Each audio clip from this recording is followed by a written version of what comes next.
President Donald Trump on Thursday claimed he had no knowledge that Paul Manafort, his one-time campaign chairman, allegedly shared internal 2016 Trump campaign polling data with a suspected former Russian intelligence officer. When asked by ABC News chief White House correspondent Jonathan Karl, "Did you know Paul Manafort was sharing polling data from your campaign with the Russians?"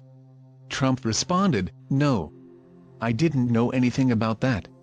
News of Manafort's coordination with the Russian, Konstantin Kilimnik, came to light by mistake on Tuesday when his defense team failed to properly redact portions of a court document meant to defend their client from accusations he lied to investigators.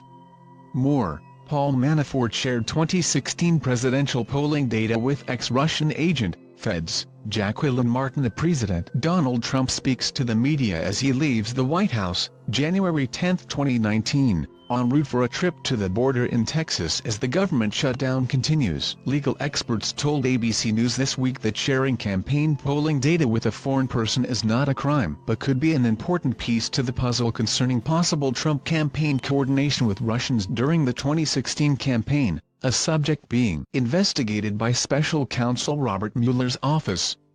Manafort already faces lengthy prison sentences for charges brought by Mueller's office in Virginia and Washington, D.C. A jury convicted Manafort on 8 counts of tax and bank fraud in August during his trial in Alexandria, Virginia.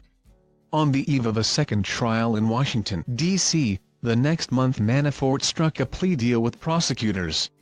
He agreed to fully cooperate with prosecutors and plead guilty to 2 counts of conspiracy in a separate case in Washington, D.C. More details about Paul Manafort's contact with Russian raise more questions than answers. Experts say. Brendan Smilowski, AFP. Getty Images. Paul Manafort arrives for a hearing at U.S. District Court on June 15, 2018 in Washington. Manafort's sentencing in Virginia is scheduled for February 8 and in Washington, D.C., on March 5. But the president hasn't ruled out a pardon for his former campaign chairman.